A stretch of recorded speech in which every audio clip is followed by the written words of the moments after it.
নমস্কার আমার প্রিয় দিদি বোনেরা, সুইটিস ব্লগ চ্যানেলে সবাইকে স্বাগত। যে যেখান থেকে আমার ব্লগটা আজকে দেখছো সবাইকে অনেক ধন্যবাদ আর ভালোবাসা জানিয়ে আজকের ভিডিওটি শুরু করছি। আজকে বন্ধুরা নিয়ে এসেছি নতুন একটা রেসিপি। তো তোমরা যদি না খেয়ে থাকো অবশ্যই স্কিপ করো না। এই রেসিপিটা খুব অল্প উপকরণ দিয়ে তোমাদের রান্নাটা হয়ে যাবে আর খুব মুখরোচক, ভালোও লাগবে। মুগ ডাল দিয়ে ফুলকপির রেসিপি কিভাবে আমি বাড়িতে বানাই মুগ ডাল ফুলকপির তরকারি, তো সেটাই শেয়ার করতে এসেছি। তো এখানে ফুলকপিগুলো এরকমভাবে কেটে নিয়েছি, খুব ছোট করলে হবে না, মিডিয়াম সাইজ। সঙ্গে টুকরো করা ডুমো ডুমো করে আলু, তোমরা দেখতে পাচ্ছ যেমন আমরা আলু পোস্ততে ব্যবহার করি আলু, ঠিক তেমনই। চলো কি কি লাগছে দেখিয়ে দিই।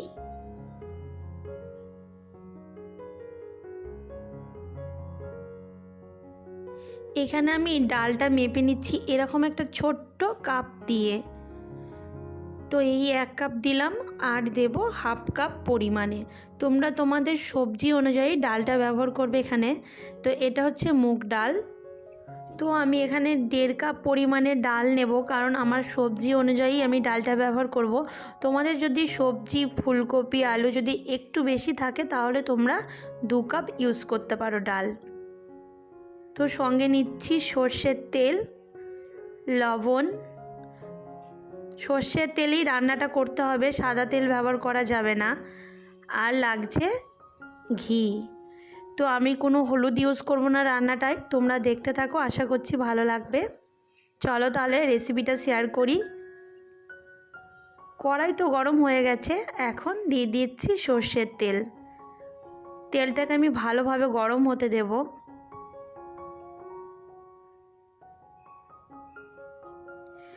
আর টুকরো করা কাঁচা লঙ্কা, যেটা আমি টুকরো করেই রেখেছিলাম, তো সেটা দিয়ে দেবো। আর একটা কথা বলে রাখা ভালো, এই তরকারিটাতে একটু কাঁচা লঙ্কাটা একটু বেশি দিতে হবে, কারণ এই তরকারিটা একটু ঝাল ঝাল না হলে ভালো লাগবে না। কারণ হচ্ছে এখানে কোনো আলাদা কোনো মশলা ব্যবহার হবে না। তো যেগুলো দেখালাম তো সেই উপকরণ দিয়ে তরকারিটা তৈরি হবে, তাই একটু ঝালটা বেশি লাগবে। এখানে দিয়ে দিলাম ফুলকপি। ফুলকপিটা আমি হালকা নাড়াচাড়া করে ভেজে নেব।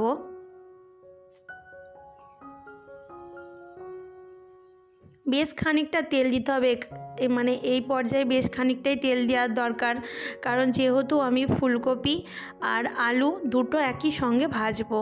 ফুলকপিটা আগে একটু নাড়াচাড়া করে ভেজে নিলাম। এবার একে একে আলুগুলোও দিয়ে দেব। ফুলকপিটা হাফ ভাজা হয়েছে, পুরোপুরি ফুল ভাজা হয়নি, তো সেই পর্যায়ে আমি আলুটা ব্যবহার করে দিলাম। এবার আলু ফুলকপি আমি ভেজে নেব। তোমরা শুধু এটা একবার বানিয়ে খেয়ে দেখবে গরম গরম ভাতের সঙ্গে, তো অসাধারণ লাগবে আর কি। এই রেসিপিটা একদম নিরামিষ একটা রেসিপি, তো তোমাদের খেতেও খুব টেস্ট লাগবে আর খেলে একবার ভুলতে পারবে না, মনে হবে আবারও যেন বানাবো।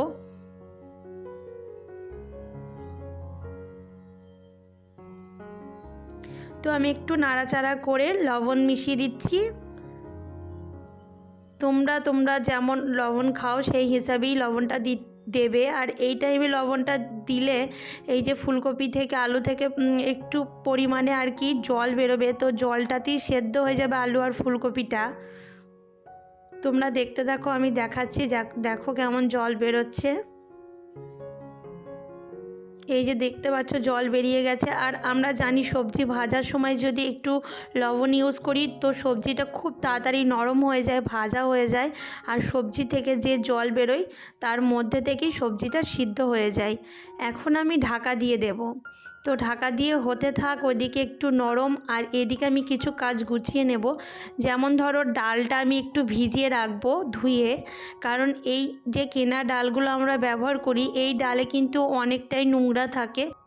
তাই দেখো আমি ডালটা ভালো করে বাটিতে ঢেলে নিয়ে এর মধ্যে জল দিয়ে বেশিক্ষণ না 2 থেকে 3 মিনিট আমি একটু ভিজিয়ে রেখে দিয়ে জলটা ছেঁকে ফেলে দেব। এই যে দেখতে পাচ্ছ, তো এর মধ্যে থেকে একটা হলুদ হলুদ কালার একটা বের হবে। তো চলো ওইদিকে তরকারিটা দেখি, মনে হয় যেন ভাপানোটা হয়ে গেছে। তো একটু ভাপ দিয়ে নিচ্ছি। এখানে আমি কোনো কিন্তু জল ইউজ করিনি, শুধু নুন তেল দিয়ে এরকম করেই ভাপিয়ে নিচ্ছি। দেখলে তো তোমরা, দেখো এটা অনেকটাই ভাজাও হয়ে গেছে আর এটা বেশ নরম হয়ে গেছে। আর এটা কিন্তু খুব একটা ভাজলে চলবে না এই সবজিটা।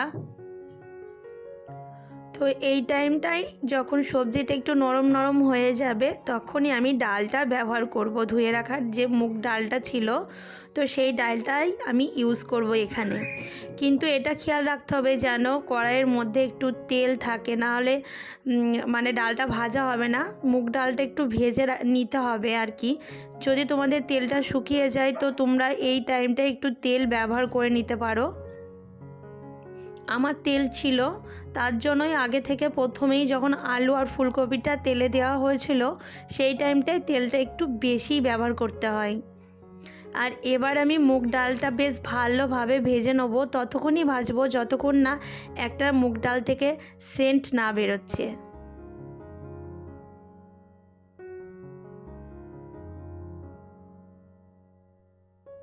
তো আমার মুগ ডালটা প্রায় ভাজা কমপ্লিট এবং সুন্দর একটা গন্ধ বেরিয়েছে। মুগ ডাল ভাজলে আমরা সবাই জানি কিন্তু একটা সুন্দর গন্ধ বেরোয়। তো ওটা আমার কমপ্লিট হয়ে গেছে। মানে এই টাইমটাই এবার আমি জল ইউজ করে দেবো। জলটা পরিমাণ হিসাবে দেবে, যেহেতু একটু বেশি দেওয়া ভালো আমার মনে হয়, কারণ এখানে ডালটা পুরোটাই সেদ্ধ হবে। তো এবার জল তো দেওয়া কমপ্লিট। এই টাইমে যদি তোমাদের লবণ না হয় তরকারিটায়, তো লবণটা দিয়ে দিয়ে ঢাকা দিয়ে দিতে পারো। তো কিছুক্ষণ পর ফিরে এসেছি, প্রায় 30 মিনিট পর ফিরে এসেছি। 30 মিনিটের মধ্যে আমার ডালটা কমপ্লিট এবং সবজিটাও কমপ্লিট হয়ে গেছে আর বেশ ভালো হয়েছে। দেখো নরম হয়ে গেছে আর সবজিটা পুরোপুরি রান্না কমপ্লিট। আমি তো আগেই বলেছি এখানে কোনো হলুদ ইউজ করব না বা কোনো মশলা নয়। এখানে এবার আমি ইউজ করব ঘি। আর এই টাইমটা আমি গ্যাসটা পুরোপুরি ফুল অফ করে রেখেছি আর ঘিটা একটু বেশি পরিমাণেই দিতে হবে, তাহলে টেস্টটা দ্বিগুণ হবে।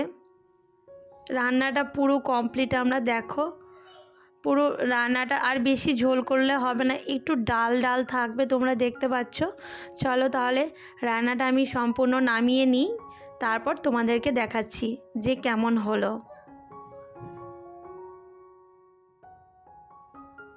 এই যে দেখো, দেখতে পাচ্ছ কালারটা কিন্তু দারুণ এসছে, কিন্তু একটু হলুদ মনে হচ্ছে, কিন্তু এটা ফোনে হলুদ কালার মনে হচ্ছে, কিন্তু একদমই এটা হলুদ কালার নয়। চলো তোমাদেরকে একটু চামচে করে তুলে দেখাচ্ছি যে এটা কেমন কালার এসছে। দেখতে পাচ্ছ বন্ধুরা, এটা সাদা কালার এসছে। তো এটা কিন্তু গরম ভাত দিয়ে দারুণ লাগবে। এটা কিন্তু রুটি বা পরোটা এসব দিয়ে মোটেও ভালো লাগবে না, এটা ভাত দিয়েই ভালো লাগবে। তো খুব সুন্দর হয়েছে। তোমরা রেসিপিটা ফলো করো আর আমাকে কমেন্ট করে অবশ্যই জানাবে কেমন লাগলো। রান্না করে বাড়িতে সবাইকে খাওয়াও। সবাই সুস্থ থেকো, ভালো থেকো। আজকের ভিডিওটা এই অবধি, আবার নেক্সট কোনো ভিডিওর সঙ্গে দেখা হচ্ছে। টাটা।